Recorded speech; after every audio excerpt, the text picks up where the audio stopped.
Greetings, opera lovers. It's Rona, and I'm in New York because last night I attended the final performance of Die Frau, Ohne Schatten. I came here especially to hear my good friend Andre Nemser in his debut role at the Met as the guardian of the threshold, but we'll get to that later. I had already heard the opening night's performance on the webcast, so generously provided by the Met Opera. During the webcast, I sat in front of my computer screen with a score of the opera. And it was wonderful to be able to do that. However, I did miss the staging and a lot of the subtleties of the text. I knew in general what the story was. And so I'd like to tell you a little bit about the differences between hearing an opera over the internet and seeing it live. First of all, going to the Met is always a wonderful experience. And from our fantastic seats, when the conductor entered the auditorium, he was greeted by a thunderous ovation. I think the audience really appreciated the kind of conducting he's been doing, especially for this run of Die Frau. I think a lot of people were there on a repeat to hear the opera again. They've been there more than once. The other day, Zachary Wolf had an article in the New York Times about hearing Norma 9 times for the run that the Met had with the two casts, and he sat in different seats.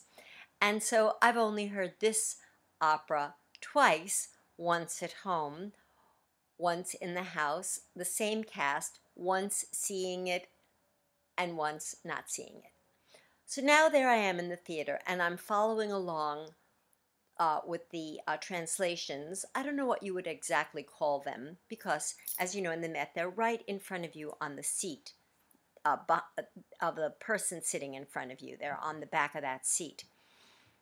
And actually, trying to follow along the story and the text, it wasn't so great because I don't really like the text and the story. I know the libretto is by Hugo von Hofmannsthal. It's supposed to be terrific. I just don't care for it. What can I say? And Act 1 and 2, as far as I'm concerned, are just a little bit boring. Act 3, however, is another story in itself.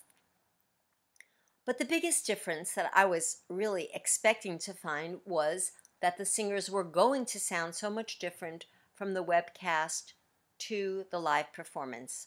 And in some cases, they improved, and in some cases, they didn't. I would say that starting with the nurse, who is such a central character to the opera, sung by, I don't want to pronounce it incorrectly, Ildiko Komloshi. That's as close as I can get. I have to say, hearing it again, it just made me realize this is such a tough role. Pulling it off and sounding human has got to be one of the biggest challenges. So I actually appreciated her work more this time. In the role of what you might consider to be Die Frau ohne Schatten, or the Empress, the Kaiserin, was Anne Schwanewilms. She's a very good singer. She has a certain fragility in her voice, which is appealing and not appealing at the same time. It's appealing in that it makes her very vulnerable, but on the other hand, I think Strauss had a different sound in mind. And of course, singing over the orchestra, as she has to do, a little more metal in the voice would have suited me personally better. But she did a very good job, as she had done on the webcast. The two leading men are Barak, played by John Reuter. I think he has a very good voice, quite a lovely timbre to it. He did sound a little smaller in the house than he did on the webcast. This did not surprise me at all. Singing the role of the Emperor was, I can never remember people's names, Torsten Curl. I liked him very much on the webcast. He sounded a lot smaller in the house. However, someone who heard him just on Saturday told me that he thought he might not be feeling all that well because on Saturday his voice sounded larger. And I have to say that the conductor, Vladimir Jurovsky, did not hold back the orchestra at all. What can you say? The Met Orchestra is just one of the treasures of the artistic world in general, and they played magnificently. The instruments who played solo, I believe there was a cello solo and some others, were just gorgeous. And it just filled the house with beautiful, beautiful sounds of the orchestra, which made it more of a challenge for the singers. So you'll notice I have not mentioned anything about Miss Gerke yet.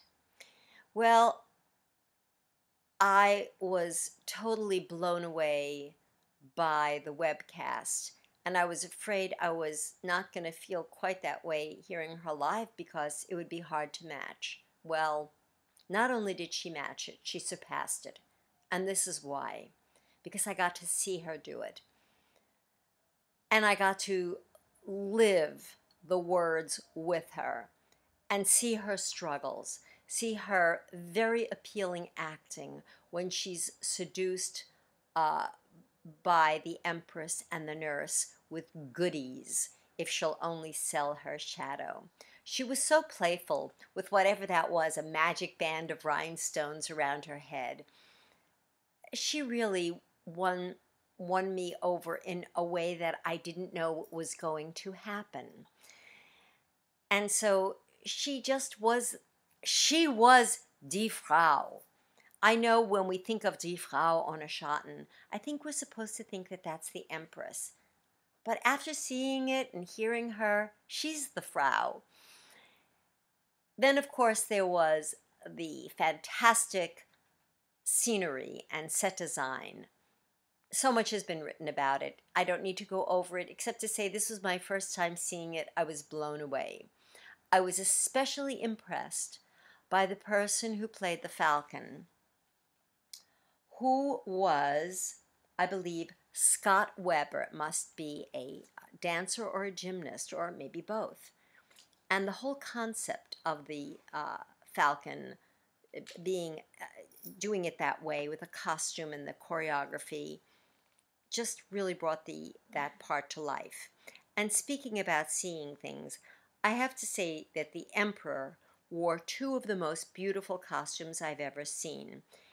His general costume was gorgeous, and then when he comes in sort of stonified, he has a costume of all mirrors, and the light that bounces off it is almost blinding to the audience. Then, of course, at the end, we get to see the scenery rise up and down, the four singers come out, and it's great. But I had two personal highlights. One was to see a friend in his debut role at the Met. Andre Nemser was the guardian of the threshold. He was really wonderful, not just because he was my friend, but because he really was wonderful. Apparently, not too many people have heard this role sung by a countertenor, and I think you could almost sense the surprise of the audience when he starts to sing. The other thing is that in the role of one of the brothers of Barak, the one-eyed brother is a singer named Daniel Sutton, Sutin, the same last name as mine, which is my husband's last name, and we believe we're related. Now, we're not really sure, but when we took a look at Daniel, he really looks very much like he could be a brother or certainly a cousin to my husband. They have a lot of facial similarities. So it was an evening of so many highs. But I want to get back to one final thing about Miss Gerke and how much I know the audience appreciated her. As the individual cast members came out to take their solo bows, everybody was applauding very enthusiastically, but the audience was seated. And as she stepped on the stage, as if on cue, the entire audience rose to greet her with the loudest round of bravos and bravas. It was really, it capped the evening. So it was a great night of opera. I came with Mr. Opera, my husband, who took many naps during acts 1 and 2. I poked him to see the scenery changes, and he was awake a little bit. He stayed awake for the entire third act, which he loved. So a great night at the opera. I'm not sure I'm coming back to see anymore. I really want to come back to see Werther, but I'm not sure it's going to happen. I hope everybody has a good Thanksgiving and Hanukkah, or Happy New Year, Merry Christmas whenever you watch this video. Bye for now.